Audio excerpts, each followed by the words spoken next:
Hello à tous, j'espère que vous allez bien. Moi je reviens vers vous avec une nouvelle vidéo pour vous parler des moyens que j'ai utilisés pour fabriquer mon fameux sac Émile de Petit Patron Couture. Je vous mettrai le lien en barre d'infos, comme ça vous aurez toutes les informations qu'il vous faut. Donc je l'ai cousu dans un tissu velours extensible de The Sweet Mercerie que je trouvais magnifique pour ce projet. Le problème, c'est que le tissu est absolument pas approprié à la conception d'un sac car il est trop fluide et trop extensible. J'ai résolu le problème grâce à un entoilage molletonné qui m'a permis de rigidifier et de stabiliser en fait le tissu. Donc c'est une mousse moelleuse qui est fine et légère et qui mesure 0,5 cm.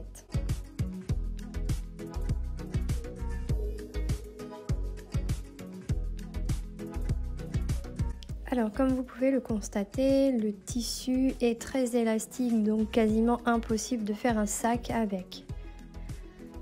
Vous allez venir découper toutes les parties de votre patron dans la mousse, puis ensuite, les parties que vous aurez découpées dans la mousse, vous allez venir les superposer sur votre tissu. Puis ensuite, il ne vous reste plus qu'à découper dans le tissu principal. Donc surtout, veillez à ce que dans votre tissu principal, vous découpiez un peu plus large.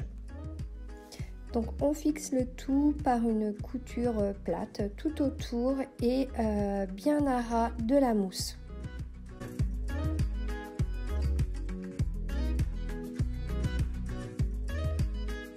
Désormais, les deux parties ne forment plus qu'une. Puis, vous allez venir découper le surplus de tissu autour. Il ne reste plus qu'à faire la même chose avec toutes les parties de votre sac. Et ensuite, vous assemblerez le tout comme il est prévu dans le patron. Un peu de fantaisie, oui, alors j'ai fait un petit test de piqué libre que vous pouvez faire en retirant le pied de votre machine ou alors si vous avez le pied justement à piqué libre. Donc ici j'ai voulu cerner d'une couture les taches léopard pour donner un peu de relief.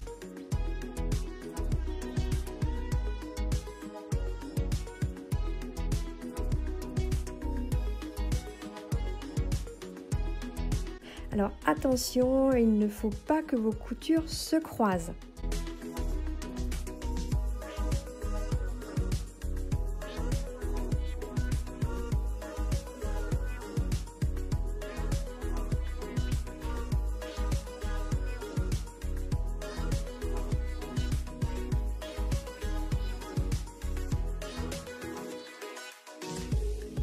Je vous laisse découvrir le résultat. Il faut laisser cours à son imagination. Ici, moi, je verrais bien un tissu, pourquoi pas fleuri et dessiner les petites fleurs en relief. Revenons à notre sac. Pour le terminer, je décide de faire les finitions du bord avec un biais. Donc, j'aurais préféré un biais en cuir, sauf que je n'en ai pas trouvé. Du coup, ce sera un biais en coton.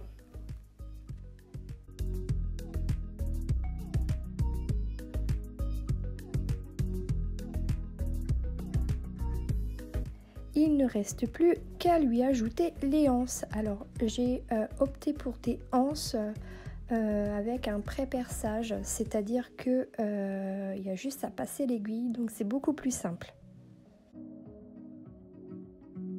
Mon sac est terminé.